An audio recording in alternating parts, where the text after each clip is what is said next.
very much for the invitation to speak here and for the introduction. So I apologize, but I'm going to speak about 18th century mathematics now. Yeah, this is basically two projects, but as you're going to see, one uses a lot the other one. And so I'm kind of obliged to speak about both. So I'm going to fix an odd prime. This is just because we don't know how to do something globally when p equals 2. And a finite extension L of QP with residue field KL. So this will be the field of coefficients, and it's supposed to be big enough. And so I'm also going to let F over QP a finite extension, and G be GL2F, and B over F quaternion division algebra. And associated to this, we have the LT infinity, which is the perfectoid. Well, I guess maybe this is not 18th century yet, but perfectoid Lubin-Tate space, which parameterizes, let's say, modifications of the trivial vector bundle of rank 2, which are bounded by the co-character Z1 on the Farfontaine curve. And so now the automorphisms here are given by the group G, and the automorphisms of O of 1/2 are given by D star underline. And so there is a natural action of G cross D star on this space. And so you can take quotients by lots of subgroups, and then you get interesting spaces.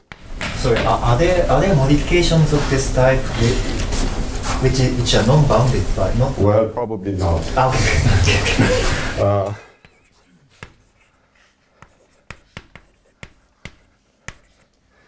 At each geometric point there are no, so in general there are no. Okay. It's just that, yeah, it's part of a more general picture. You can do this kind of construction for any reductive group, any co-character, and any B. Here we have the Galois group is the standard congruent subgroup, 1 plus p to the n m2 of OF. Basically here the Galois group is GL2OF. And here the Galois group is the group I started with, G. And so here we have the Grothendieck messing map, and then here we have, we can take quotients by congruent subgroups in OD, and I'm going to let this Mn. Then we go to a disjoint union of Drinfeld symmetric spaces, and then we have the Drinfeld space itself, and the Galois group here is D star, the Galois group here is OD star, and that's basically all. What the modification is at which point on the Farfontaine curve? Sorry? The modification? It's the relative. I mean, this is a moduli space. I pick a perfectoid space, S, an affinoid perfectoid, and then the S points of LT infinity will be this kind of modifications on the Farfontaine curve attached to that perfectoid space. So you don't fix where the modification is. You don't fix the local. The infinity, of course, because I mean, it lives over SPA of QP breve diamond. And so every time I have a perfectoid over that, it comes with a Cartier divisor on the curve, and the modification takes place at that Cartier divisor. Okay. If you want at infinity. Okay, so now I'm going to let lambda be one of the rings residue field or L, but you could more generally allow OL mod power of P. And it's actually useful to take this. And I'm just going to let rep lambda of G or D star be the category of, let's say, lambda admissible representations of either G of D star. And, well, one has to be a bit careful here, depending on the choice of lambda. You may want to consider smooth representations. So if we are in characteristic P, and admissible unitary Banach representations if lambda is L. Now, I know that nowadays people think about sets as being sheaves on a point, so you can also think of this as being, I don't know, quasi-coherent sheaves on point mod G or D star, which are suave. Okay. We are interested in kind of comparing these two categories for G and D star. And there is a very easy recipe that was introduced by Scholze, and which kind of is a p-adic analog of something that people usually did with L-adic coefficients, namely to look at the cohomology at infinite level and then pick your representation of G, let's say, and map it into that cohomology. So suave, is this a mathematical term? Yes. Is this from this six functor form? Yes. Oh, yeah. Okay. ULA, whatever. Anyway, it's admissible. So H lambda will simply be the étale cohomology at infinite level with lambda coefficients. So this is a very big space on which we still have an action of G, D star. And I'm going to pretend that there is an action of the Galois group of F. That's not literally true, but there are ways to get rid of this technicality. So I'm just going to pretend that there is one. And ideally, you would like to really understand this as a representation of this triple. But it seems to be almost impossible to do it. However, there are ways to cut the size of this thing by starting with a representation of G and mapping it into here. Now, if you start with a representation of G, there are several ways you can map it into H lambda. You could either map the representation itself in here or the dual. And it's not a priori clear what is the right object. And as you're going to see, actually both give rise to interesting objects. So I'm just going to set S1 of pi. So this will simply be hom G. I mean, everything is continuous, or if you want to work with solid things, you can do it. Hom G from pi dual into this H lambda, when pi is a representation of G. And so you still have an action of the Galois group cross D star on this. And it's a theorem of Scholze that this actually preserves admissibility. So S1 pi really is an admissible representation of D star. And I want to emphasize that this crucially uses, this is a game which you can play with general local Chimura varieties. But there are very few occasions where this guy here is proper. And this crucially uses properness of P1. And of course, you would be very much tempted to play the opposite game, in which you start with the representation of D star and do exactly the same recipe, but then it completely fails badly if we switch G and D star. And it's related to the fact that this is not even quasi-compact. But this is definitely something you want to do, though, because you would still be interested in recovering pi from S1 of pi. But unfortunately, this simply doesn't work. And there are even very simple counterexamples with mod p coefficients, even if you start with a finite dimensional representation, smooth, of D star. So one really has to be careful about this point. Now, let me state the first theorem, which says that there is a certain compatibility and certain exactness properties that this functor has. So S1 is almost exact. Well, almost here is not to be taken in the sense of all things. That simply means up to finite dimensional pieces.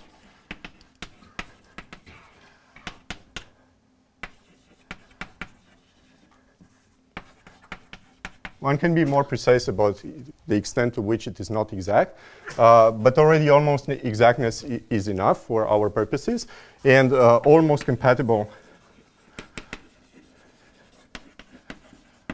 with reduction mod p.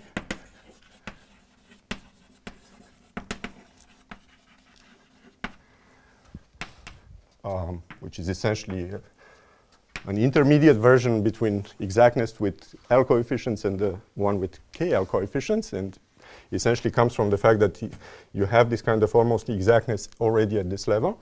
And S1 is compatible with duality, again up to finite dimensional pieces, in the sense that I might be interested, as I said, in mapping pi into H lambda.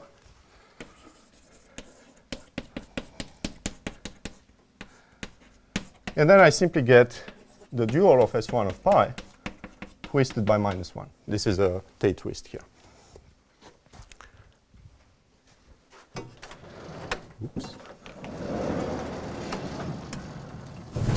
So just to check, here the pi star means like they can... This is really the lambda, the topological, I mean the Pontryagin dual with mod p coefficients, and really the continuous dual endowed with the weak topology, or yeah. I guess if we work in the solid world, it's literally the internal dual. Okay, so that's basically the first result. So this really holds for GL2F. And I want to remark that many cases were known, except for this part. So let's say almost exactness was OK for principal series pi, or let's say Steinberg representations by results of Ludwig, but which were proved in a completely different way, and Wang and Hu for most supersingular representations over KL. They had to exclude certain nasty cases for GL2QP. But somewhat funnily, you can just prove everything at the same time and already for GL2F using a different method. Now I want to emphasize this formula, which is really the kind of thing that I find the most amusing here.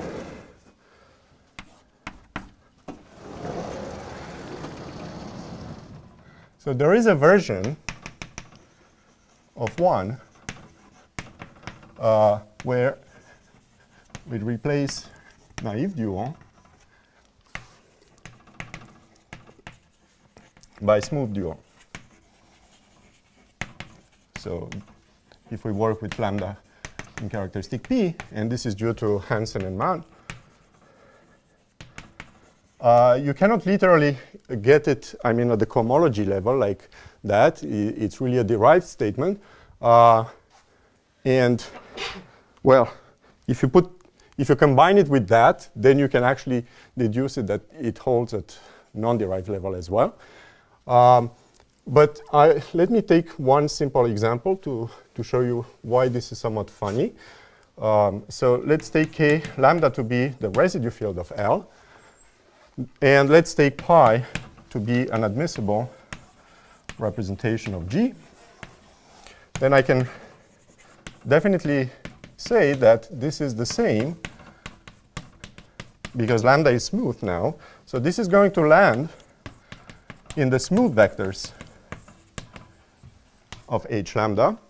But now the smooth vectors of H lambda, basically you are taking quotients under compact open subgroups along the Lubin-Tate tower. In other words, compact open subgroups in G. And so this simply becomes, well, again, up to some finite dimensional junk, which you can easily control. This is Hom G from pi into the colimit of H1 et al. Lubin-Tate with coefficients KL. So what this is saying is that if you start with an admissible representation, then you map it into this huge cohomology group, already with torsion coefficients, this is not too bad because this is, in the end, the dual of that. And Scholz tells you, because pi, S1 of pi is admissible, this is a finitely generated module over the USO algebra of OD star. Okay. And now, You might say, well, okay, why not? But the problem is that these guys here are enormous. Because, I mean, already at level 0, you have an open unit disk. Forget about infinite countable disjoint union. But the cohomology with FP coefficients of an open unit disk is already gigantic. And so it's not at all clear that something like this can hold. And also, it shows that this thing here is actually independent of the choice of the algebraically closed field over which you take your open unit disk, even though these guys obviously depend on that. And something that is somewhat more amusing is if you specialize to F equals QP, and you take your pi to be a compact induction of a Serre weight,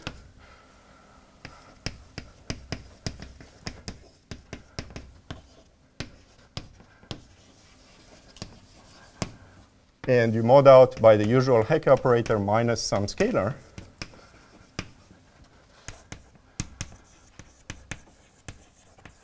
so the endomorphism ring of this compact induction is well known to be a polynomial ring in one operator, which is this Hecke operator. And so it's known for F equals QP that this is admissible.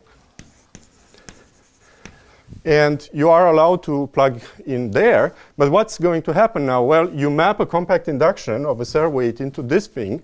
So by Frobenius reciprocity, it's just mapping K equivariantly the Serre weight into this thing. But it's going to land basically at level 0 because you are taking invariance under GL2ZP. So you go down to this disjoint union of open unit disk.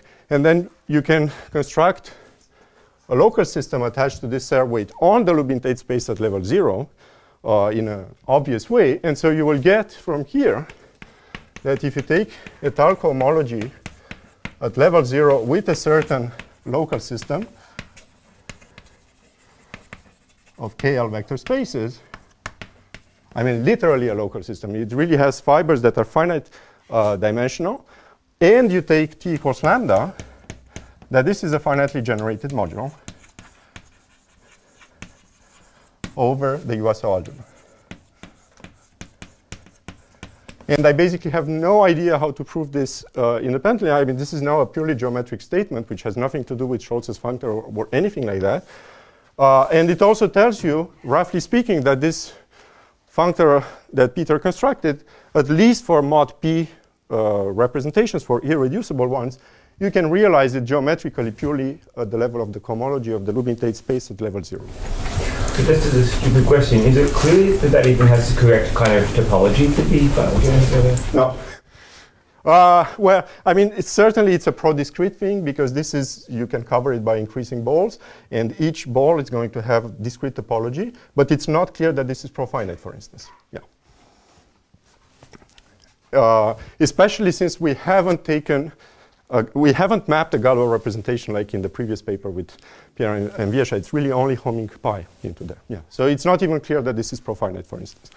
But the whole point is that if you don't take this Hecke eigenspace, then it completely fails. Because, I mean, this theorem crucially uses the fact that pi is admissible everywhere. OK, so, well, from now on, I'm going to focus on, oh, maybe I should kind of give you the key ingredient in this.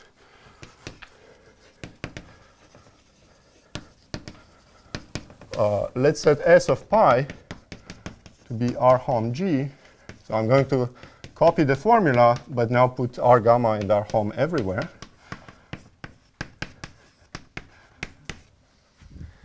And the claim is that there is a Poincaré duality statement saying that if I'm interested in the dual of this complex, it's just S applied to the dual, Tate twist by 1 and shift by 2.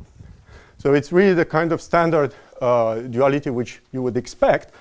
And this is exactly what Hansen and Mann prove if you replace this naive dual with smooth dual. The only tricky part in this business is that a priori you are not allowed to do Schulz's construction with something like pi dual, because Schulze really starts with a smooth representation, while this is a compact module. But when you look at the definition of Schulze, you can just attach a local system to any solid module with a continuous action of G. So this kind of makes sense. And by descent, this is nothing but R hom G from pi into R gamma LT infinity lambda. Now the question is, how do you prove this thing? Sorry, is this still up to finite dimensional spaces, or is this on the nose? This is on the nose. Yeah. Yeah, and the point is that why these statements now hold up to finite dimensional pieces, because there are some spectral sequences in there, and there are two further ingredients. This is actually concentrated in degrees 0 and 1, and this comes from the fact that this is perfectoid Stein, so there is nothing in degree 2. And then H0 is sufficiently well understood that we know that there are basically nothing happens up to finite dimensional pieces. Yeah, so this, and actually this holds for GLN as well, this duality formula, but then it becomes a lot more complicated to understand cohomology by cohomology. Okay, so why does this work? Well, the usual thing with primitive comparison, but actually this is somewhat more subtle than what I'm writing here, but okay, ignore this, reduces to a similar statement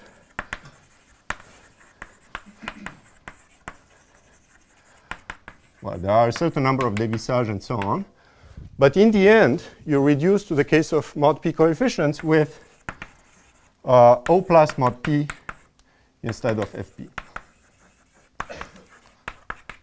In other words, I'm going to slightly modify this, and instead of taking lambda here, I'm just going to set O plus mod p.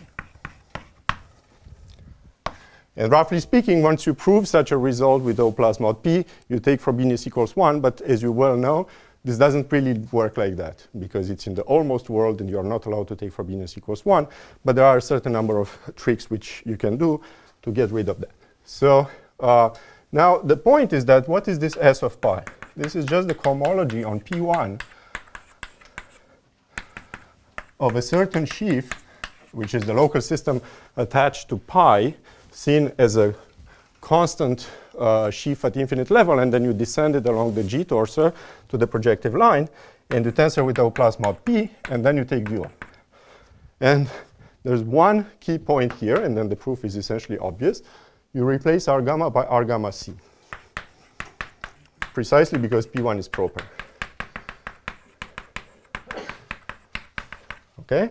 But now you take compactly supported cohomology, and you do descent along a G torsor, so this is just computing homology. And this guy becomes just pi at infinite level, so you're just taking the cohomology of Lubin-Tate at infinite level, tensor it with pi, and take dual. But now what is the dual of homology? Well, it's the cohomology of the dual. I'm sorry, what is this notation completed grouping of GL to F? Sorry? What does FP double brackets G mean? Yeah, so that's a good point. Of course, I'm slightly waving hands all over here. But if G was a compact group, then it would be just what you expect. And if it's not, you take the group algebra of the group, and you tensor over the group algebra of a compact open with the Iwasawa algebra, and this is actually independent. Et tu peux redescendre le tableau un peu. I'm trying to hide the errors. I mean, I should put a lot of, okay. I'm trying to give you the idea why this works, and that's not actually a formal proof. To do the formal proof, one has to compute some internal Homs in Mann's category and so on. It's really not that fun. But I think that this kind of explains why this statement holds. So now you take homology and you dualize. So this is computing our Hom G from what? Well, you can either choose this one and go into the dual of that, but it's better to take this one and go into the dual of that.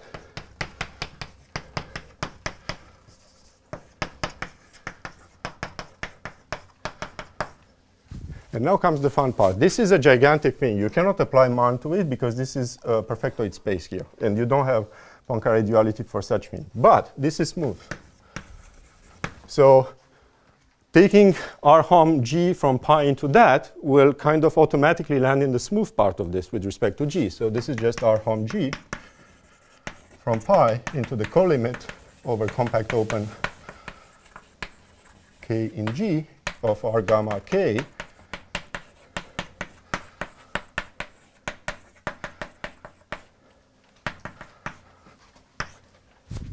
And now comes the cool part.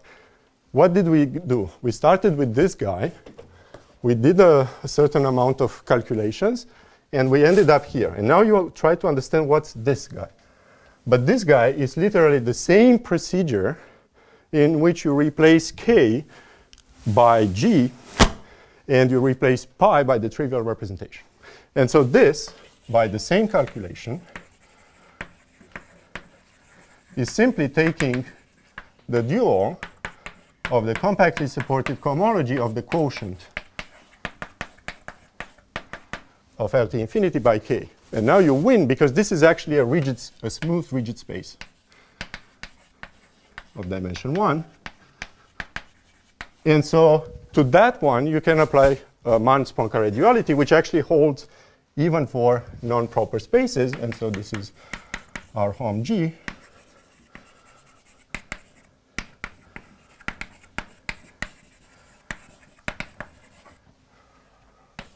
From pi into the colimit of R gamma LT infinity mod k O plus mod p. But now you stare again at this thing. This is just taking smooth vectors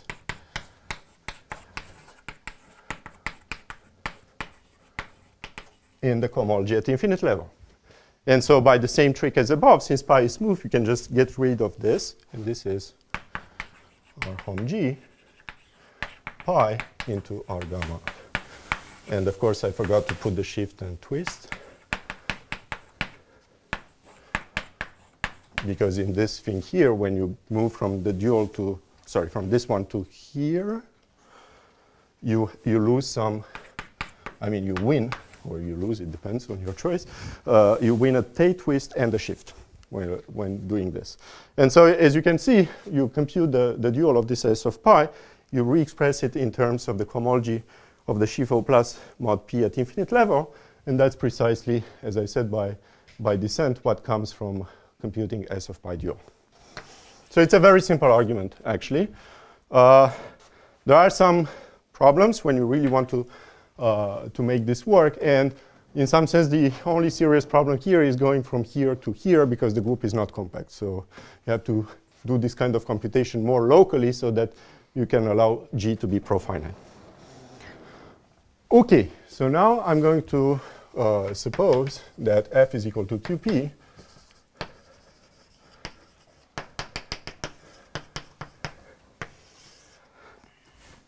And now I want to say that this S1 of pi actually, so we know that it appears in the cohomology at infinite level, but I want to somewhat realize it in a more conceptual way.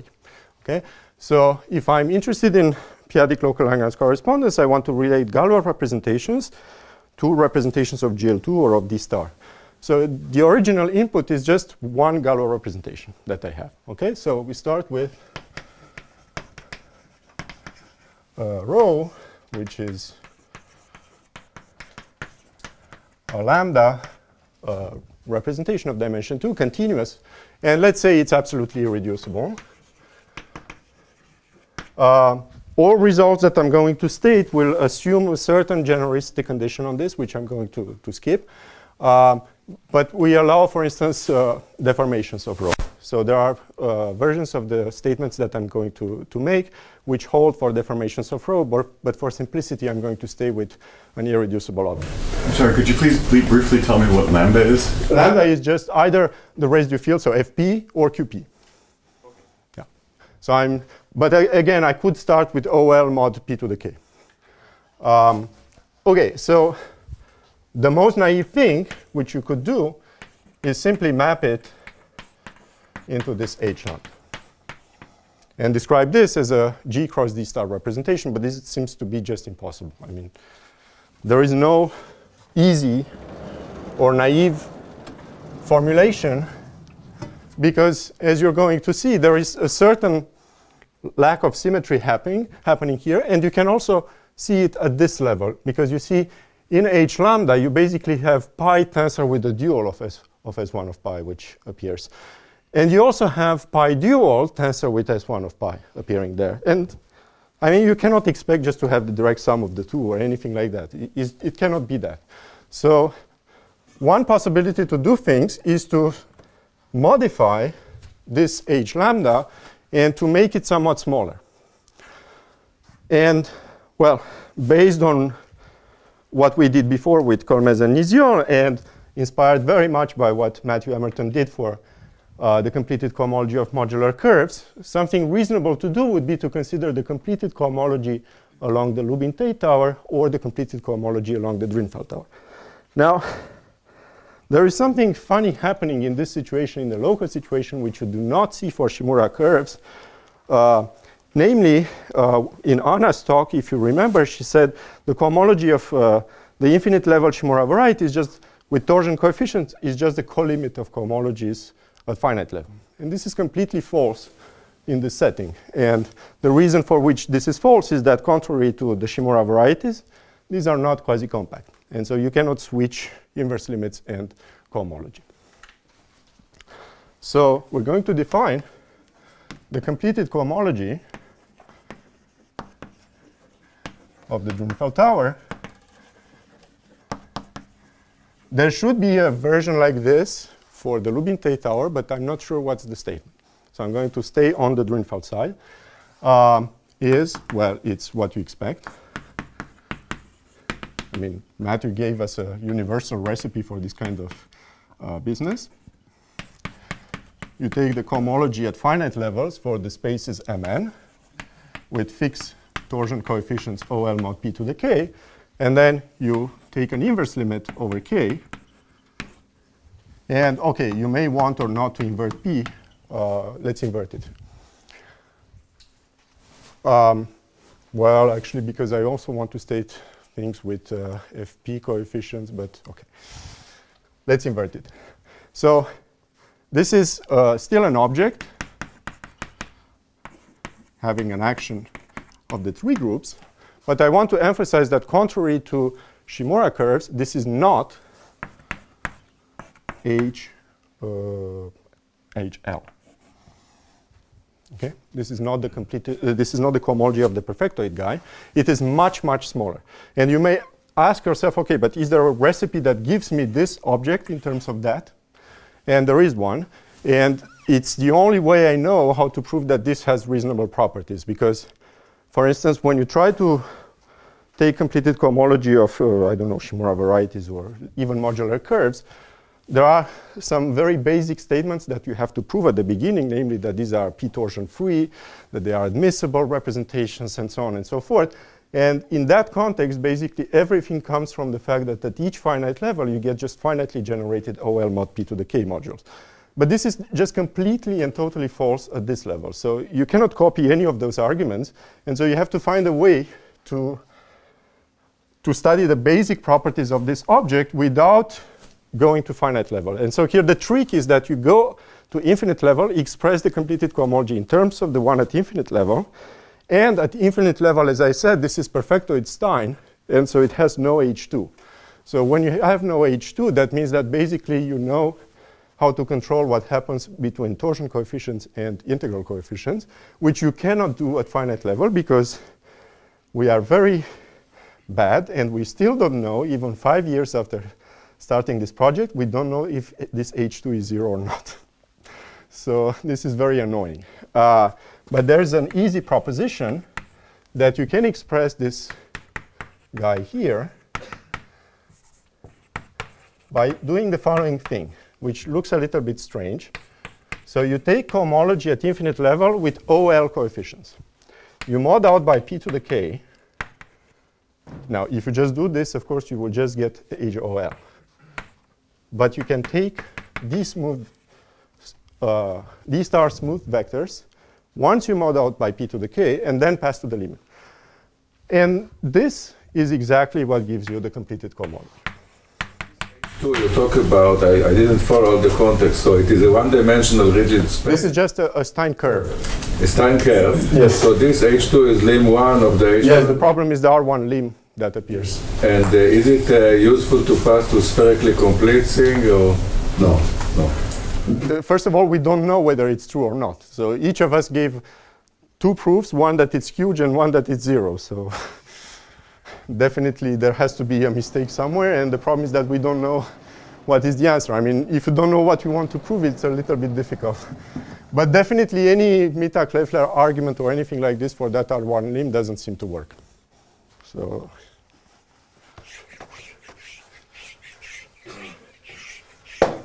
but if I want to summarize it in some sense, the whole point of the talk is that you don't care about that H2.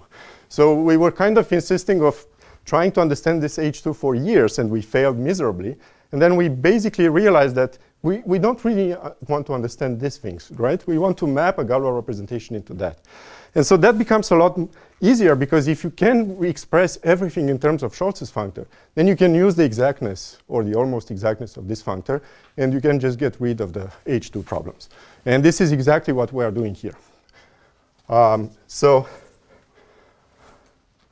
this implies in particular that H2, H tilde Drinfeld has good properties. But I want to insist that this is still not a Banach space. I mean, it definitely has a natural lattice inside, but the topology is not what you expect. Okay, so it's not like for completed cohomology of Shimura curves. So now here's the theorem. Take pi in rep L G, let's say super singular. So now I'm in characteristic 0, so it's maybe not clear what super singular means, but this means, as usual, it's an irreducible, absolutely irreducible object, which does not come from a principal series as a subquotient. So these are the interesting ones. And then if rho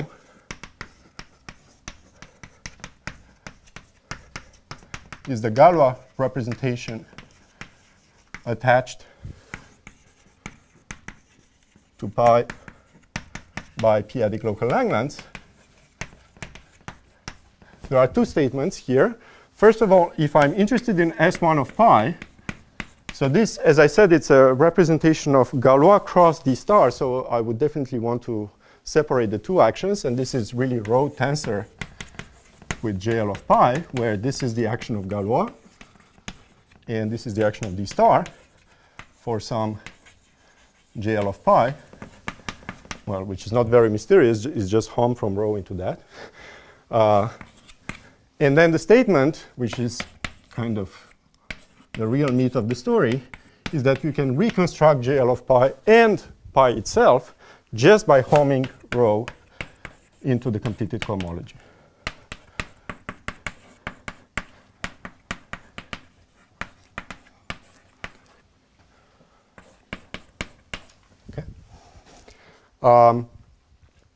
So for this, I need to assume that rho is generic. So I'm not going to write down what this means on the board, but it's the usual hypothesis that when I take the semi-simplification of the reduction mod P, it's not given by two characters which are either equal or differ by cyclotomic. Okay? It's the usual business in the story. Those are the nasty cases where it's not even entirely clear whether that statement is exact. It's like for completed cohomology of Shimura curves. There might be some tricky things that have to be adjusted in that case. You just hid the board that you... How do I get it back?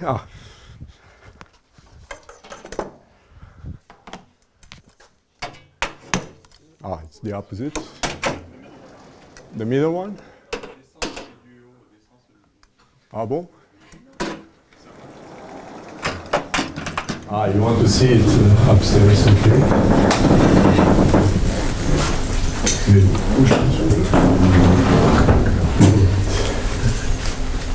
So now I want to say a few words about the proof of, where is it now, the theorem? Oui, okay.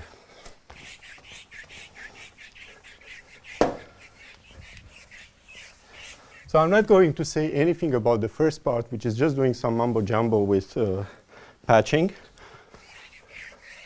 So this was, I mean, part one was already known in many special cases. Here, the only reasonable new thing is that this actually holds without any assumption on pi.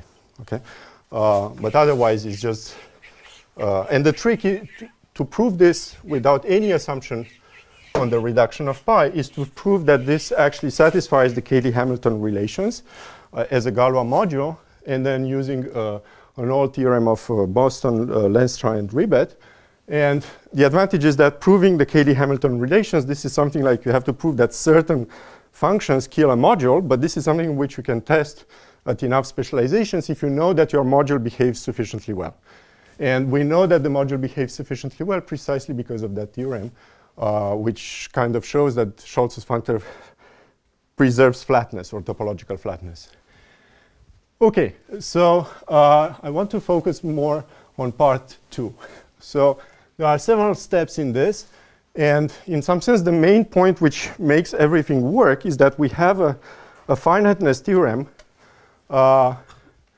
for arithmetic étale cohomology of the Drinfeld space, which we are lacking for the Lubin-Tate space. And that's basically the starting point of the whole business. Because as I said, this H tilde Drinfeld, this guy here, has no reasonable admissibility property. And this is already clear from the formula. Because what I didn't say is that this JL of pi is actually infinite dimensional. Okay, that's a huge representation. And so it's a Banach representation. Yeah, so yeah, maybe I should add here JL of pi is unadmissible, has infinite dimension, but has Gelfand-Kirillov dimension 1. Actually, this also holds for any pi without any assumption of genericity, and it also follows from that theorem there. And the problem is that you may also wonder whether this is of finite length or not. Okay, so there were many cases in which this was known to hold, especially coming from completed cohomology of Shimura curves. And then Hu and Wong came up with an amazing argument dealing with certain cases in the Shimura curves setting. But when you look at the proof, you realize that they only need one extra geometric ingredient to make it work. And that we can prove geometrically using our previous work. And so one can deduce from here that JL of pi is either irreducible or has locally algebraic vectors which are finite dimensional and depend only on classical local Langlands and Jacquet-Langlands correspondence, and then the quotient is irreducible, still assuming some genericity conditions. But still, it's an infinite dimensional thing, and so when you tensor with the dual of pi, it's a gigantic object. So here's the key finiteness statement.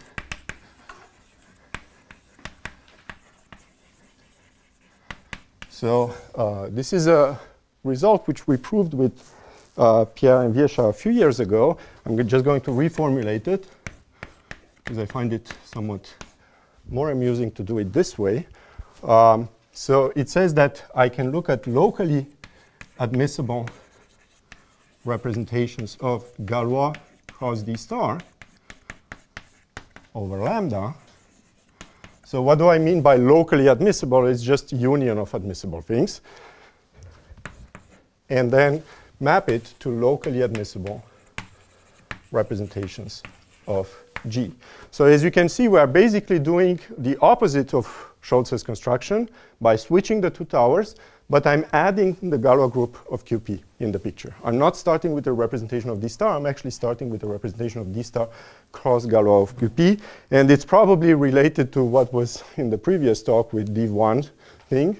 One should probably put somewhere some local system on div1 as well and do the functor. Otherwise, it has no reasonable finiteness property. So this is just sending, I don't know, sigma to home Gal cross D star of sigma into H lambda and take the dual. And so a priori, it's not obvious that you land in here, because as I said, you are doing the opposite of Scholz's construction now. And there you basically have no finiteness property. But what we prove is that indeed, if sigma is locally admissible, then this is also locally admissible. And moreover, if sigma is of the form rho tensor with tau, where rho is a finite dimensional Galois representation, and tau is a finite dimensional smooth representation of D star, then the image, let me call this functor, I don't know, f. Then f of sigma is admissible. Okay. So you have a certain functor which kind of preserves local admissibility, and in suitable situations, it also preserves admissibility. I do not know what are the minimal assumptions on sigma in order for this to preserve admissibility. It might be the case that for any admissible sigma, this is also admissible, but I find that a little bit too optimistic. But this is really the key point, because this allows us to prove that if I take, so recall that I'm interested in homing rho into this gigantic thing here, but as I said, I can just map it into here. Okay, so I could be interested in just homing into one of these spaces, and then I can re-express this as a colimit over compact open subgroup of D star. And so just interested in mapping rho into this with a fixed compact open subgroup. And this finiteness theorem implies that homs from rho into one of those guys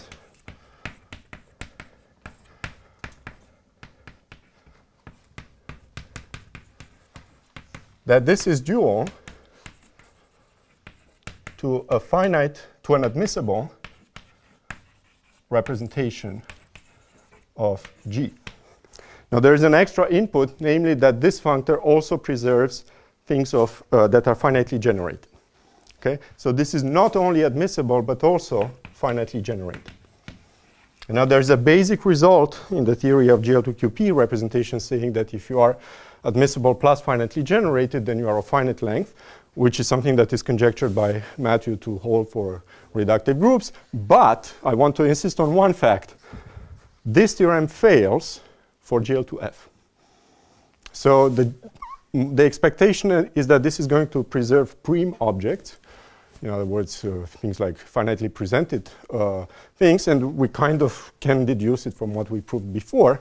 But that's all you can get, because many finitely presented representations are not admissible. So at this step, you're done. No one should have seriously want to take this conjecture. I was young and naive, and I there is no counterexample yet. So, but at least for GL2QP, and it's probably the only case except Tori or SL2 or something like that. Yeah. So, well, once you have this finiteness result, you are in pretty good shape, because now there is a huge machinery of Pascunas, which gives you a p-adic analog of the Bernstein block decomposition for the category of admissible finite length or locally admissible representations of GL2. So this allows you to decompose these representations according to blocks which are indexed by semi-simple mod P representations of 2 dimensions.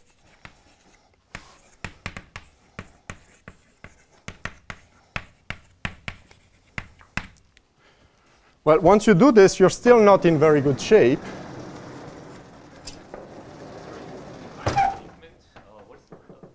Lambda, well, to be fair, I should take lambda equals OL mod P to the K. Same in the P-finiteness. Yeah. In the final, I mean, everything works with torsion coefficients there, but then you can pass to limits and get the statements. Yes, yeah. I mean, it's the Pontryagin dual, right?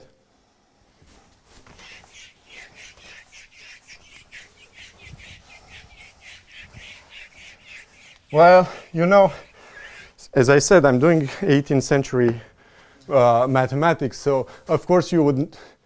If you map sigma into H lambda, it's like taking cohomology on the Drinfeld upper half space with coefficients in a certain local system, and then you want to dualize. But the problem is that you don't have Poincare duality with FP coefficients there. So you would like to express that as compactly supported cohomology on the Drinfeld space, but you can't, because you cannot prove Poincare duality for those spaces, at least with local systems. Yeah? Let me pull down the middle board. Oh. But you should really think of this guy here as being some R gamma C of the arithmetic Drinfeld space with a certain local system that is cooked out of this representation sigma.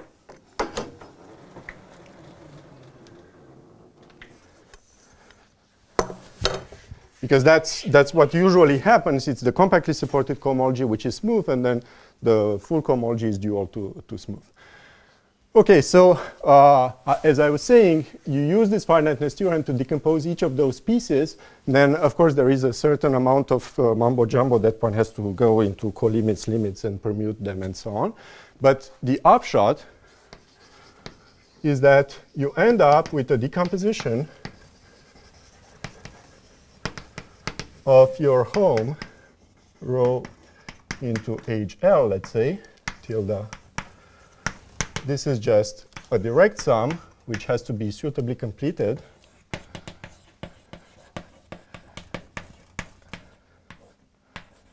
And this is semi-simple. And then there will be a certain amount of objects, which I'm not really going to define.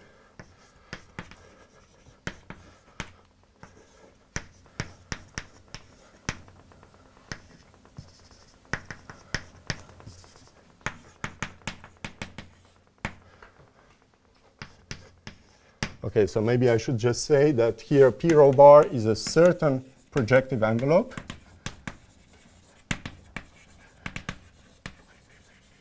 Which is a projective generator for the corresponding category, for the corresponding block. And E rho bar is its endomorphism ring.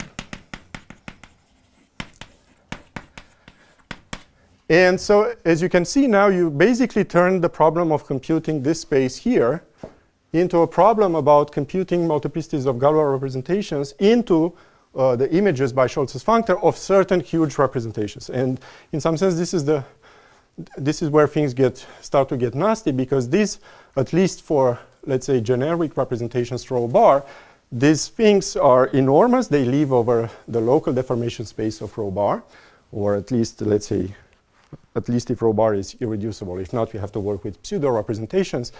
And these E rho bars, they are naturally interpreted as, let's say, local deformation rings for pseudo representations. But when rho bar are fairly nasty, these become very complicated. And this is why we have to put some hypothesis, because essentially there are two steps in the proof now.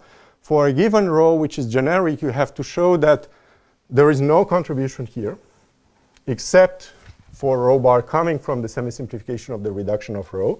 So two steps. It's a vanishing result. So I want to emphasize, I mean, it looks kind of obvious if I state it this way, but the problem is that this completion here is a slightly complicated limit, and so this is not literally what's going on. So you have to really work with torsion coefficients everywhere and then pass to the limit. So it's a vanishing, so there is only one term which contributes, namely the one corresponding to rho bar semi-simplified. And then you have to understand this as a Galois module, and we proved that this is actually isotypic. So S1 of P rho bar duo is isotypic as Galois module for generic rho bar. So this is a family version of what I stated in the theory in part 1, which is just a pointwise statement that each S1 of pi is isotypic with respect to the corresponding Galois representation. But one has to be careful, because this is actually false for non-generic blocks. So it's not a purely formal. It's not because you know that it's isotypic once you specialize at each closed point that it will be isotypic on the nose. So this actually requires some work, and we definitely use a bunch of results of Pascunas on the fine structure of this guy and on the corresponding Galois representation, some projectivity properties. But in the end, the argument is global in the sense that it's a suitable form of Nakayama's lemma in which you prove isotypic modulo the maximal ideal of this E rho bar by relating the corresponding representation of this star to things coming from the cohomology of Shimura curves, and there you can use, like in yesterday's talks of Minja, you can use Carayol's and Scholz's result about isotypes, the fact that cohomology of Shimura curves are isotypic as Galois modules, and then you bootstrap from that. Essentially, you want to lift it via powers of the maximal ideal, but in order to do that, you need to have some properties, some projectivity properties, and those projectivity properties are proved by Pascunas in his previous work, and only work for rho bar, which are generic. And yeah, I guess I still have 2 minutes, so I just want to state one more theorem. So that's still a rational theorem. I inverted P everywhere, but actually you can get a statement for rho bar mod P now. So for those who are familiar with Matthew Emerton's eternal preprint on completed cohomology of Shimura, of modular curves, the mod P statements are in some sense the hardest to get, because you first have to prove something in families and then something integrally, and only at the end you reduce mod P to get them. And it's somewhat similar here. This mod P statement can only be proved once you prove a suitable version in families for this kind of thing. But still, if this is absolutely irreducible, then there is JL of rho bar, which is now an infinite length representation of D star, such that if you map rho bar into just the colimit of cohomology groups along the Drinfeld tower, then this is just LL of rho bar dual tensor with JL of rho bar. There is no completion or anything like this. So this is essentially saying that if you map rho bar into one such cohomology groups, you just get a bunch of copies of this one. And you also know essentially how many copies, because we know the Gelfand-Kirillov dimension here. So this is very much like Matthew Emerton's result about multiplicities of Galois representations in the mod P et al. Cohomology of modular curves with arbitrary level at P. It's exactly the same statement, but you cannot really deduce it from this kind of thing, because these do not interact well with reduction mod P. But kind of the same argument here. I mean, this is a suitably robust argument which also works mod P and so on. Yeah. Something that we can't prove yet, but it's work in progress with Yongchuan Hu and Pascunas, is trying to recover in some sense this guy just from the knowledge of rho bar and JL of rho bar. So this is a theorem that is expected, but it's actually surprisingly tricky.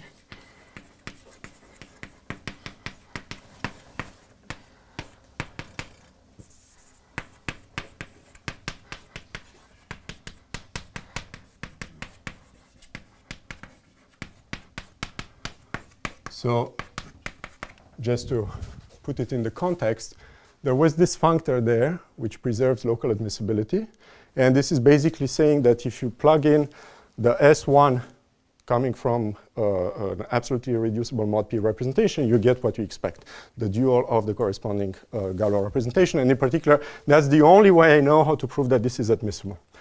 And in some sense, the meat of the proof is you use this theorem to reinterpret this as a computation of the endomorphism ring of this. But it's somewhat incredibly tricky to compute endomorphisms of an infinite length representation.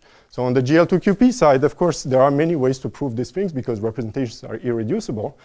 But if you want to do it for D star, this is an infinite length representation. And the best hope would be to compute on the graded piece for the standard filtration of the USO algebra, but then you get something infinite dimensional. And so you cannot win this way. But still, there is a strategy to prove that the endomorphisms are scalar. Yeah. OK, so I'm going to stop here.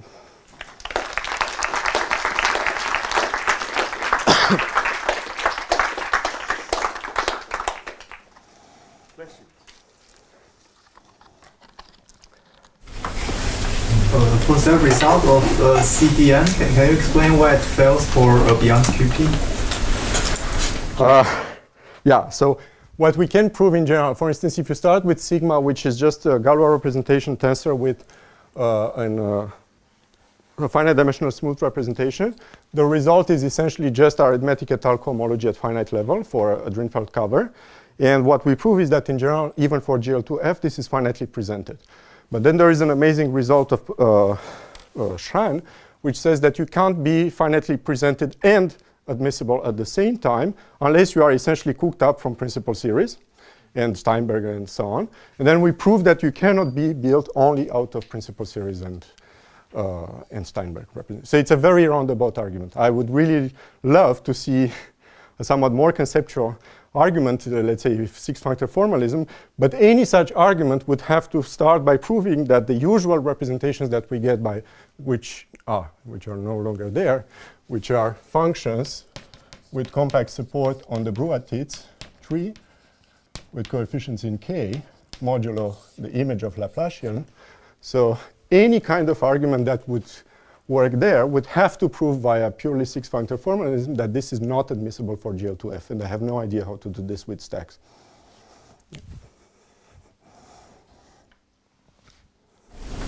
Are there any further questions? Where in the argument you use this result with Rodriguez Camargo? Everywhere. As I said, when you start studying these things, well, you have to prove a certain number of properties like being isotypic. So here I was not at all precise, but the problem is that you also need structure properties of this guy as a module over this. In particular, it has to be flat once you suitably dualize all of these things. And to show that flatness propagates through Schulz's functor, you need exactness.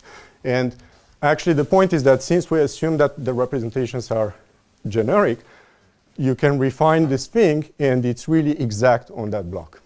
So there are no issues. Also, do you have some idea what are these like extra finite dimensional things? Yeah, they can be computed because they all come from Hom from pi into the H0, and that H0 is completely explicit.